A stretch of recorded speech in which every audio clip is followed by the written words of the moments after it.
नमस्ते, स्वागत है आपका सलाम जुनून की सीरीज में।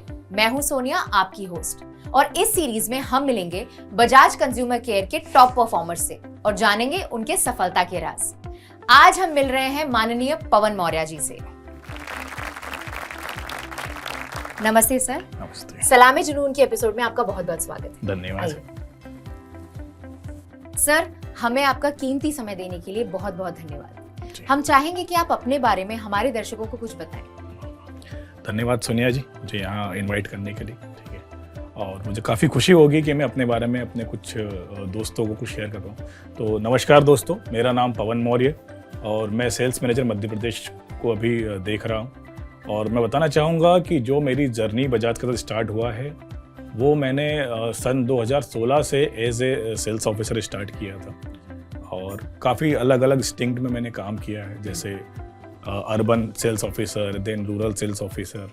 उसके बाद मैं प्रमोट होकर के ग्वालियर गया था एज ए डीएम, देन फिर प्रमोट होकर के इंदौर आया हूँ as a area sales manager, और अभी मैं as a sales manager Madhya Pradesh को देख रहा हूँ। तो एक काफ़ी लंबा समय यहाँ पे निकाला है मैंने। सर, ये काफी लंबी जर्नी रही है आपकी। पवन जी, सबसे पहले तो हम ये जानना चाहेंगे कि आप सभी के साथ एक बढ़िया तालमेल बिठाकर टॉप रिजल्ट्स कैसे अचीव करते हैं, क्योंकि काफी लोगों के लिए ये दोनों चीजें बैलेंस करना काफी मुश्किल लगता है।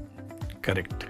तो सोनिया जी, मैं आपको बताना चाहूँगा कि देखिए, मैंने जब मेरा जर्नी स्टार्ट किया था बजाज में सन 2016 में, ठीक है, तो बजाज में काफ़ी चीज़ें जो होती थी वो मैनुअल होती थी। अब चीज़ें क्योंकि मैनुअल होती थी, मैनिपुलेशन थोड़ा सा आसान होता था, चीज़ें जिसको बोल सकते हैं कि एग्जैक्ट नहीं होती थी। हाँ जी। और उस टाइम कंपनी की तरफ से हमें ये सपोर्ट मिला कि चीज़ों को हमें सिस्टम ओरिएंटेड करना है। तो टीम को सिस्टम के बारे में पूरी जानकारी देना, उन्हें ट्रेनिंग देना और उस ट्रेनिंग के साथ साथ उन्हें आगे बढ़ाना एक काफ़ी टफ टास्क था मेरे लिए, जिसमें टीम को भी डर था कि शायद इंसेंटिव नहीं बनेगा या काफ़ी तकलीफें होंगी या हो सकता है काफ़ी लंबे समय तक काम करना पड़ेगा। तो हमने टीम के साथ बैठा में जा करके टीम को उसके फ़ायदे बताएं और एक जो छोटी छोटी कमियां थी या परेशानियां थी उनके साथ मैंने बैठ के सॉल्व किया। और अल्टीमेटली रिजल्ट ये हुआ कि जब उन्हें मुझ पर कॉन्फिडेंस हो गया कि नहीं, क्योंकि मेरा भी नया ज्वाइनिंग था, तो जब उन्हें मेरे पर कॉन्फिडेंस आ गया कि चीज़ें एक राइट डायरेक्शन मूव हो रही हैं, उन्हें सारा डाटा खुद उनके सिस्टम में मिलना स्टार्ट हुआ, तो उनका इंसेंटिव्स पे इम्पैक्ट आया उस चीज़ का, जो कभी कभी 90-95 पर छूट जाते थे, आज सारा डेटा उनके सिस्टम में था। तो उनकी मंथली अर्निंग बढ़ी, जिससे उन लोगों का कॉन्फिडेंस बढ़ा, और जो काम 6 से 8 घंटे में होता था वो काम 4 से 5 घंटे में होना स्टार्ट हो गया, क्योंकि उनको रिटर्न कुछ नहीं करना होता था। तो ये काफ़ी अच्छा रहा। और लास्ट में जब 3 से 4 महीने के बाद उन्होंने इस चीज़ को फील किया कि उनका अर्निंग बढ़ गया, तो उन्होंने डेफिनेटली मुझे थैंक यू भी कहा। और उसका रिजल्ट है कि आज इंदौर एएसएम एरिया में 70 से 80% स्टॉकिस्ट जो हैं वो सिस्टम पे ही काम करते हैं। तो ये एक अच्छा स्टेप था हम लोगों का, और ये कोऑर्डिनेशन ही था टीम के साथ, अदरवाइज ये इतना आसान नहीं था हम लोगों के लिए। और उसका रिजल्ट ये हुआ कि जो हम 30 लाख के आसपास शेयर सेल होता था हम लोगों का, वो ऑलमोस्ट 35 to 36 लाख पहुंच गया, जिससे कंपनी का ग्रोथ भी बढ़ा और ग्रोथ के साथ साथ सभी का फायदा हुआ। क्या बात है पवन जी, ये काफी अच्छी ग्रोथ है।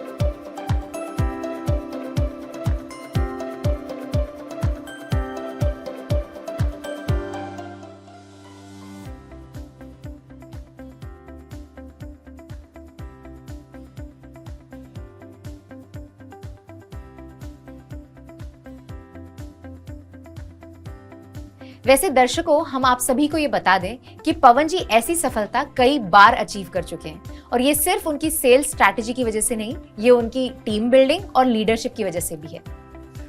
धन्यवाद सोनिया जी। देखिए, मैं ये समझता हूँ कि किसी भी प्रॉब्लम्स के लिए आपको सबसे पहले सॉल्यूशन ओरिएंटेड बनना पड़ेगा। अगर आप सिर्फ प्रॉब्लम्स देखेंगे और सॉल्यूशन पर नहीं जाएंगे तो चीज़ें काफ़ी आसान है। ठीक है, और मैं हमेशा से कहता हूँ मेरी टीम को कि जब भी हमें चीज़ों को अच्छे डायरेक्शन मूव करना है, तो हम कहते हैं टीम बिल्डिंग बहुत इंपॉर्टेंट है, टीम का मोटिवेशन बहुत इंपॉर्टेंट है, और टीम का एंगेजमेंट। ठीक है, तो ये हमेशा से मेरा कॉन्सेप्ट रहा है कि टीम बिल्डिंग हम लोगों के लिए मोस्ट इंपॉर्टेंट है। एक बार टीम बिल्डिंग हो गया आपका, देन आप उनको मोटिवेशन देते रहिए काम के लिए, उनके साथ इंगेजमेंट करते जाइए और रिजल्ट अच्छे आते हैं। इसी का मैं आपसे बताना चाहूँगा, जब मैं ज्वाइन किया था इंदौर रूरल एरिया, ठीक है, तब उस टाइम स्टॉकिस्ट के पास स्टॉक्स काफ़ी हुआ करता था, क्लेम्स के काफ़ी इशू हुआ करते थे। तो डीलर्स के साथ एज ए फेमिलियर एटमॉस्फेयर बनाने के बाद हमने उसकी प्रॉब्लम्स को समझा जी ऐसा नहीं कि प्रॉब्लम्स है तो मैं पीछे आ गया और उसकी प्रॉब्लम्स को धीरे धीरे हमने शॉर्ट आउट किया जी क्लेम सेटल डाउन किए स्टॉक्स हम लोगों को बाइफरकेट करना था वो किया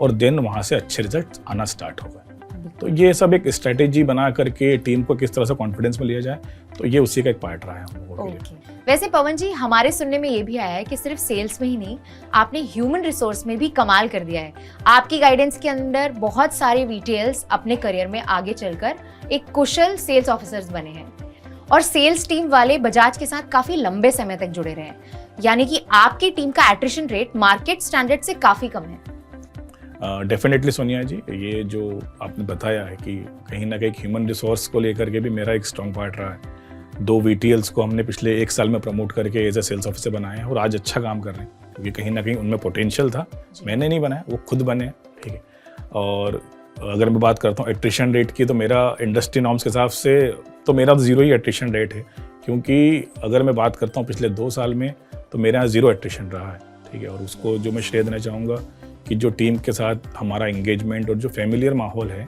उससे कहीं ना कहीं मुझे काफ़ी सहायता मिलती है और बात करता हूँ अगर आपसे मैं कि ISR लेवल की बात करता हूँ तो ISR मेरे पास अप्रोक्स 70% ISR जो है वो थर्ड पार्टी